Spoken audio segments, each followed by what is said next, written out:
Hello बच्चों।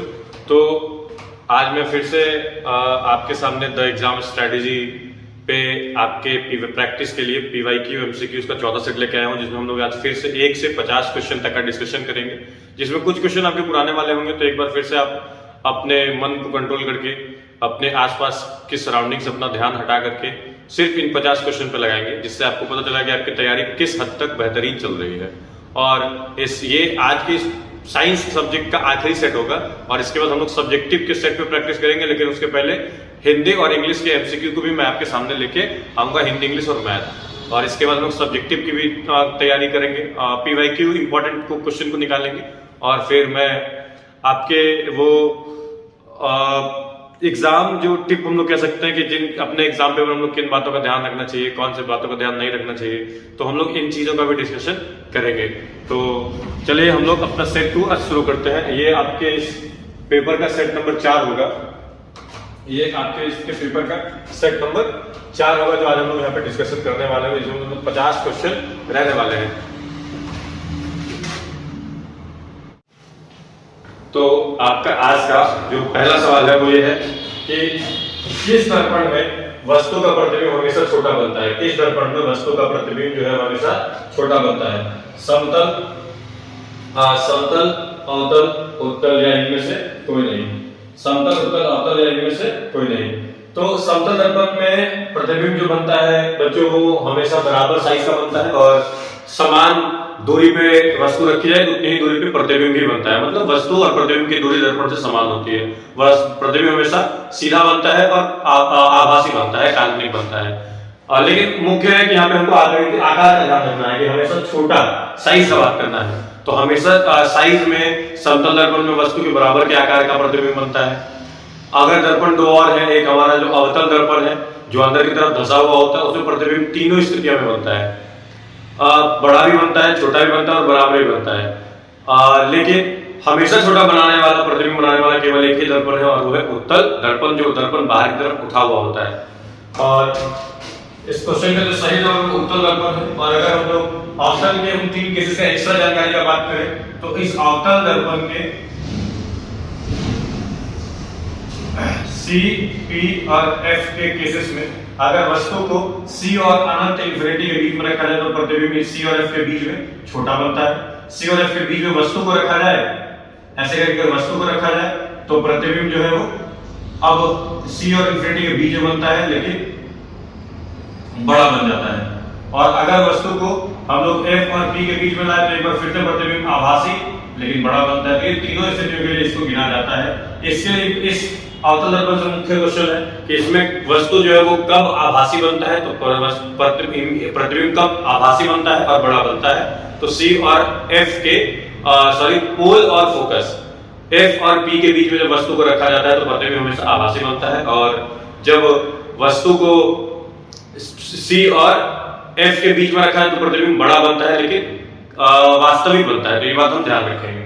इस प्रश्न का फिलहाल इतना ही जिक्र करना है कि प्रतिबिंब हमेशा छोटा किसमें बनता है तो उत्तल दर्पण बनता है। इसके हम लोग आगे बढ़ेंगे, अगले क्वेश्चन पे जाएंगे। अगला क्वेश्चन हमारा कहता है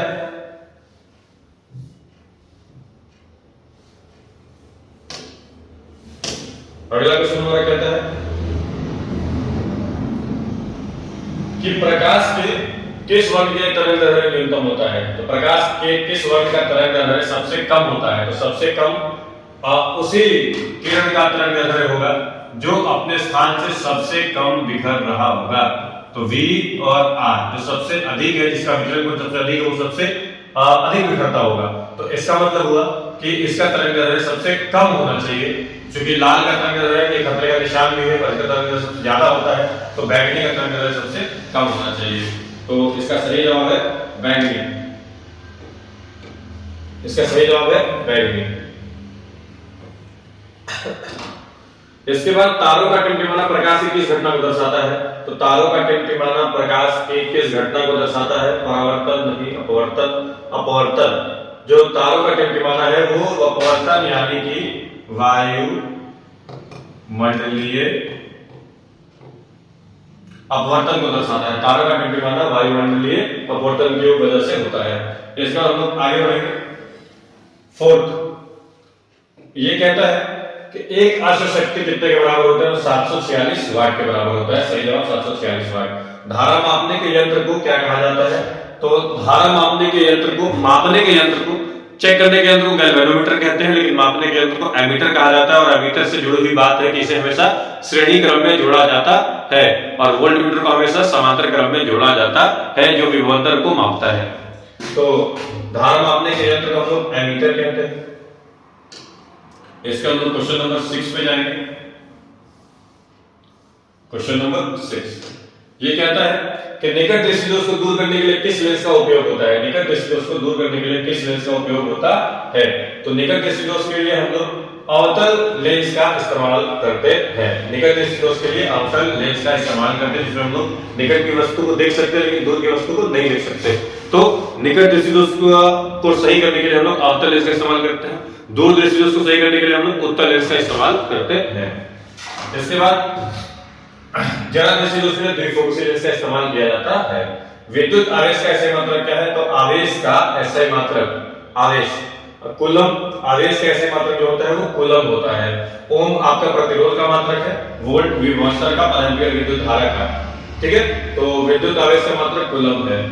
आप स्क्रीनशॉट लेते जाएंगे, ऐसे नहीं तो आप कॉपी किताब, मेरी सलाह रहती है कॉपी किताब साथ में लेके बैठे और इन प्रश्नों की सारणी या लिस्ट भी आप बनाते जाए, जिससे आपको दोबारा से उनको याद करने के लिए अलग से समय न देना पड़े। अगला क्वेश्चन हम देखते हैं, क्वेश्चन नंबर 8। ये कहता है कि लघुपतन के समय परिपथ में विद्युत धारा का मान कितना क्या होगा?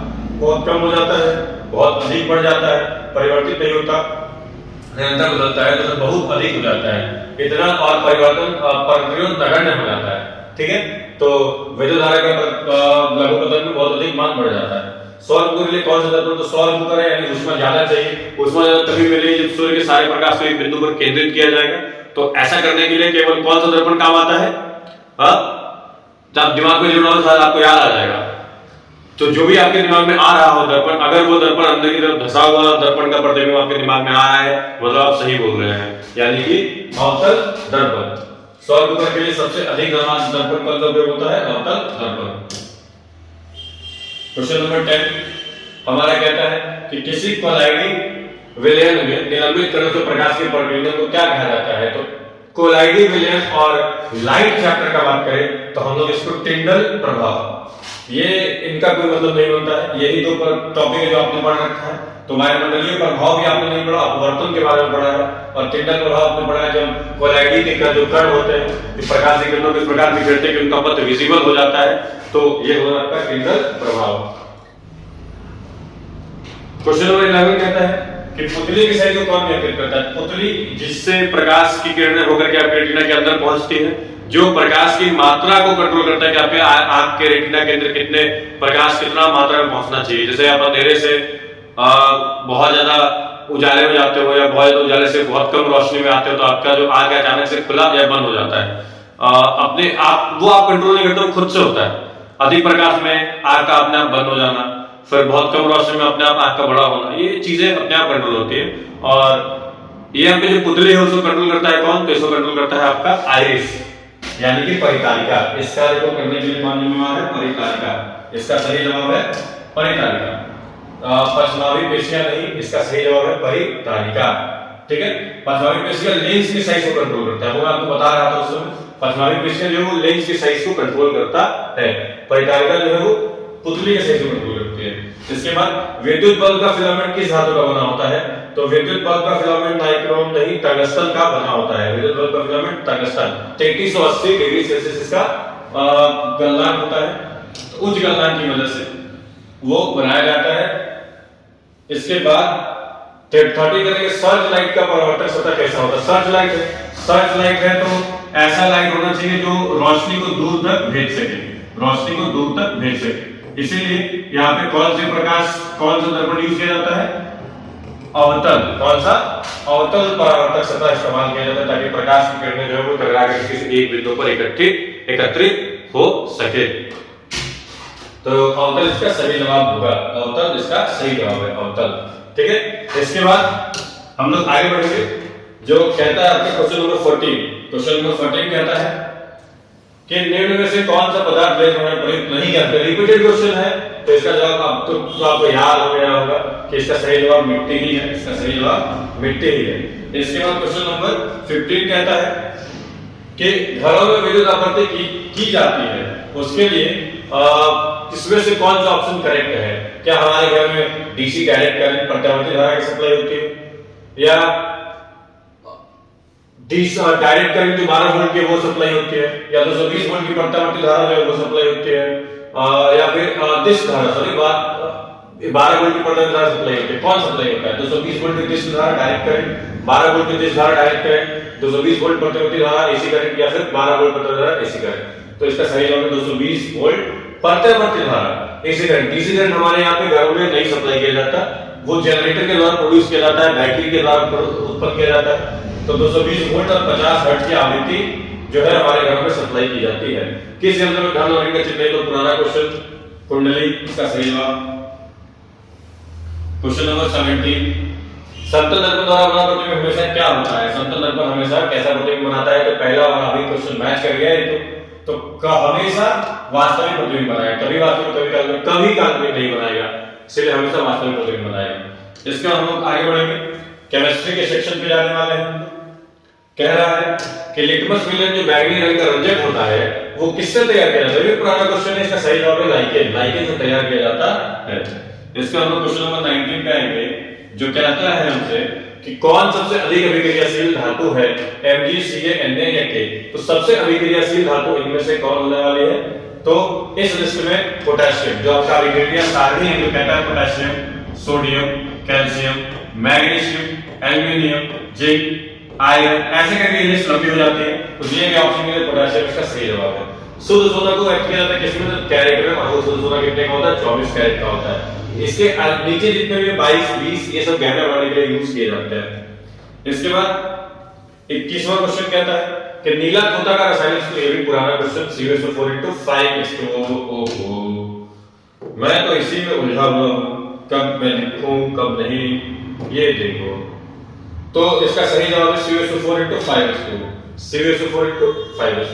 एसिटिक अम्ल का IUPAC नेम क्या होता है? एसिटिक अम्ल जिसका फार्मूला अगर आपको याद है तो आप इसका नाम भी बता सकते हैं।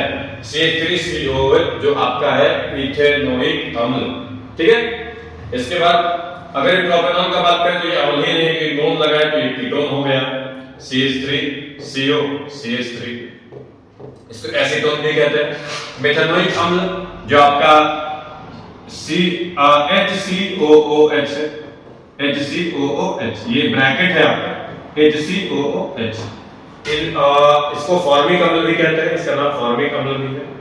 फॉर्मिक अम्ल जो रेडेंट वगैरह में पाया जाता है, ये बात तो ध्यान रखिएगा, ठीक है। बट इस क्वेश्चन का सही जवाब था इथेनोइक अम्ल। एसिटिक अम्ल का IUPAC नेम क्या है? इथेनोइक अम्ल। और इसकी बातें हैं, बट फिलहाल हम अगले क्वेश्चन की तरफ बढ़ते हैं। क्वेश्चन नंबर 23, हमारा शरीर pH की किस परास में काम करता है? तो हमारा शरीर 7 से 7.8 के परास में काम करता है, 7 से 7.8। आगे बढ़ते हैं क्वेश्चन नंबर 24 में। कहता है कि तांबा और जस्ता मिलकर के किसके मिश्र धातु है? तो ये पुराना क्वेश्चन है, पीतल के मिश्र धातु है। कार्बन क्या है? तो कार्बन एक प्रकार का धातु। पुराने क्वेश्चनों को ज्यादा टाइम नहीं देने वाले हैं। इसके बाद हम क्वेश्चन नंबर 26 में जाएंगे। 26 जो आपका कहता है कि परमाणु त्रिज्या, मेंडलीव की आवर्त सारणी में तत्वों के वर्गीकरण का आधार है। मेंडलीव की आवर्त सारणी की बात कर रहा है। जब मेंडलीव की आवर्त सारणी का बात करेगा तो हम लोग इसके लिए ध्यान करेंगे कि किस सिद्धांत के आधार पर सजाया था। इन्होंने जो गुण है वो किसके आवर्त फलन को कहा था? तो इन्होंने द्रव्यमान के आधार पर तत्वों को सजाया था, ठीक है। तो इनका जो था वर्गीकरण का आधार था परमाणु द्रव्यमान था। ये जब हेनरी मोजले की बात करते हैं तो उसके लिए परमाणु संख्या प्रोटॉन की संख्या थी। चलिए इनके बाद क्वेश्चन नंबर 27 पे आते हैं। क्वेश्चन नंबर 27 कहता है कि लोहा को जिंक से लेपित करने की विधि क्या कहते हैं? लोहा है हमारे पास और उसके ऊपर जिंक की कोई परत चढ़ाते हैं हम लोग, तो ये कौन सी विधि कहलाती है? तो इसका सही जवाब है गैल्वेनीकरण। लोहे को जब जिंक से लेपित करते हैं तो ये कौन सी प्रक्रिया है? ये गैल्वेनीकरण की प्रक्रिया कही जाती है। जैसे क्वेश्चन नंबर 28 में हम लोग आते हैं कि इनमें से कौन एक दहन अभिक्रिया है? दहन अभिक्रिया इनमें से कौन सी है? जल का उबलना है, मोम का पिघलना है, पेट्रोल का जलना है, या इनमें से कोई नहीं।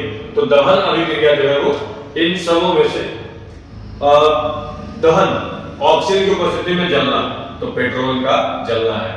उबलना और पिघलना ये कोई दहन नहीं है, ऑक्सीजन की उपस्थिति में CO2 और में परिवर्तित होना ही जो कहलाता है वो दहन कहलाता है। तो पेट्रोल का जलना यहाँ सही जवाब है। क्वेश्चन नंबर 29 पे आता है, कहता है कि सिंगल बॉन्ड CHO अभिक्रियाशील मूलक जो है वो इनमें से क्या है? एल्डिहाइड है, अल्कोहल है, कीटोन है या ईथर है? सिंगल बॉन्ड CHO सही जवाब एल्डिहाइड है, सीधे आंसर में देखते हैं। कीटोन जो है वो single bond CO single bond होता है, अल्कोहल सिंगल बॉन्ड OH होता है, ether single bond O single bond होता है। दोनों तरफ अल्काइल ग्रुप रहता है सिंगल बॉन्ड के साथ, तो एल्डिहाइड इसका सही जवाब था। अम्ल और क्षार आपस में विक्रिया करके क्या बनाते हैं? अम्ल और क्षार यानी कि एसिड और अगर बेस मिलता है तो हम जानते हैं कि रासायनिकरण अभिक्रिया न्यूट्रलाइजेशन रिएक्शन है। तो तुम्हारा ये जो है वो सॉल्ट प्लस वाटर का निर्माण करते हैं, लवण और जल का निर्माण करते हैं। तो इसका सही जवाब है लवण। प्रबल क्षार प्रबल अम्ल और भी यही बनाते हैं, लेकिन वहां पे हमें ध्यान रखना होता है कि अगर स्ट्रॉन्ग प्रबल अम्ल और कमजोर क्षार मिलता है, दुर्बल क्षार मिलता है, तो जाकर के प्रबल क्षार का निर्माण होता है। अम्ल और क्षार आप लोग क्या बनाते हैं? तो साल्ट प्लस वाटर मतलब प्रबल लवण का निर्माण होगा। और यह प्रबल क्षार दिया है तो एसिड और बेस के प्रबल क्षार तो बनने नहीं वाला, इसीलिए ये दोनों ऑप्शन इसके ऐसे ही गलत होते हैं। इसका सही जवाब लवण है। क्वेश्चन नंबर हम लोग 31 में लिखते हैं। 31 कहता है कि स्टील और सीसा अगर ये मिल जाए तो कौन से मिश्र धातु का निर्माण करेंगे? तो ये सोल्डर का निर्माण करेंगे। ये भी पुराना क्वेश्चन था। ऑक्सीजन के दो परमाणु के बीच कितने आबंध होते हैं? ऑक्सीजन का दो परमाणु O डबल बॉन्ड O के साथ जुड़ा होता है। इसको हम समझने के लिए कैसे देखेंगे? तो O और O दोनों के लास्ट में 8 इलेक्ट्रॉन पाए जाते हैं। 1 2 3 4 5 6 7 8 6 इलेक्ट्रॉन पाए जाते हैं। कितने इलेक्ट्रॉन पाए जाते हैं? 6 इलेक्ट्रॉन पाए जाते हैं। और इसके आखिरी में भी 6 इलेक्ट्रॉन पाए जाएंगे। अब ये 2 इलेक्ट्रॉन इसका और ये भी 2 इलेक्ट्रॉन इसका वापस शेयर कर लेगा, दोनों संयोजन करेंगे और इस प्रकार से दोनों के बीच में डबल बॉन्ड का निर्माण होगा। तो ऑक्सीजन के परमाणु में कितने आबंध होते हैं? तो द्वि आबंध होते हैं। कितने आबंध होते हैं? तो द्वि आबंध। वो ऑप्शन भी है नीचे आपका, द्वि आबंध होते हैं। कितने आबंध होते हैं? 1 2 2 आबंध। यहीं पे है, नीचे नहीं, 2 आबंध होता है। उसके बाद क्वेश्चन नंबर 33 पे आता है। प्लास्टर ऑफ पेरिस का रासायनिक सूत्र क्या है? CH4 ये तो जिप्सम हो जाएगा सीधे आपका। ये आपका जिप्सम है जिसको गर्म करेंगे आपका 373 केल्विन पे, तो इसका निर्माण होगा। यही है आपका POP जिससे प्लास्टर वगैरह भी किया जाता है। कौन सा धातु विलयन का विद्युत का सुचालक होता है? तो कार्बन से ही बनने वाला कार्बन के अमागु पे ग्रेफाइट जिसके पास मुक्त इलेक्ट्रॉन पाए जाते हैं वो विद्युत का चालन कर सकता है। लेकिन हीरा जो उसी कार्बन का अपरूप है वो विद्युत का चालन नहीं कर सकता क्योंकि उसके पास कोई भी मुक्त इलेक्ट्रॉन नहीं पाए जाते हैं। ये बात आप ध्यान रखिएगा। चलिए इसके बाद और हीरे की जुड़ी एक और बात कि हीरा प्राकृतिक सबसे अधिक कठोरतम पदार्थ है। इसका आगे बढ़ते हैं क्वेश्चन नंबर 35 पे जो आपका जीव विज्ञान का कैटेगरी शुरू होता है। ये कहता है कि परागकोश में क्या होते हैं? परागकोश में क्या पाए जाते हैं? तो ये तीनों जो हिस्सा है ये मादा जनन अंग का हिस्सा है और परागकोश पुरुष जनन का पुंकेसर का हिस्सा है। तो परागकण इसका सही जवाब है। मनुष्यों में सांस लेना और छोड़ने की क्रिया को लेना और छोड़ना दोनों करना है तो श्वासोच्छ्वास कहा जाता है। अंतर श्वास और बाह्य श्वास को मिला दिया जाए तो श्वासोच्छ्वास बनता है। इसके आगे बढ़ते हैं क्वेश्चन नंबर 37 पे द ऑरिजिन ऑफ स्पीशीज किसने लिखी है? डार्विन ने, उत्तरी ने, लमार्क ने, कोई नहीं। तो डार्विन ने ये पुस्तक लिखी है। इन्होंने विकासवाद के सिद्धांत का भी प्रतिपादन किया है और इसीलिए इनको याद रखना भी जरूरी है। तो ऑरिजिन ऑफ स्पीशीज के लेखक कौन है? डार्विन। पायरुवेट का विखंडन में यह कार्बन डाइऑक्साइड जल तथा ऊर्जा देता है। ये क्रिया क्या कहलाती है? और क्या कहलाती है वो तो खैर श्वसन ही कहलाती है, बट कहां होता है ये? कोशिका द्रव्य में, माइटोकॉन्ड्रिया में, हरित लवक में, केंद्रक में। क्योंकि पायरुवेट का टूट करके CO2 और जल देना ये वायवीय श्वसन का उदाहरण है, मतलब प्रकार है, का लक्षण है। तो वायवीय श्वसन माइटोकॉन्ड्रिया में पूर्ण रूप से होती है, इसमें अधिक ऊर्जा मिलती है, 38 ATP की ऊर्जा मिलती है, जबकि अवायवीय श्वसन में मात्र 2 ATP की ऊर्जा मिलती है। ठीक है, तो इसका सही जवाब है आपका माइटोकॉन्ड्रिया।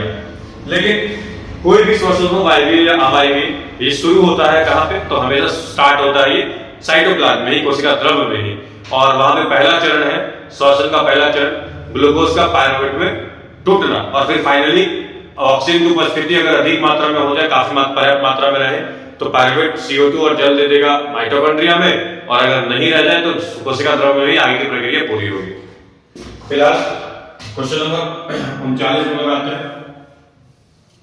39वां क्वेश्चन कहता है कि इनमें से कौन एक उभयलिंगी जंतु है जिसके पास दोनों लिंग है, मेल प्रजनन तंत्र भी है, मादा प्रजनन तंत्र भी, पुरुष प्रजनन तंत्र भी और मादा प्रजनन तंत्र भी।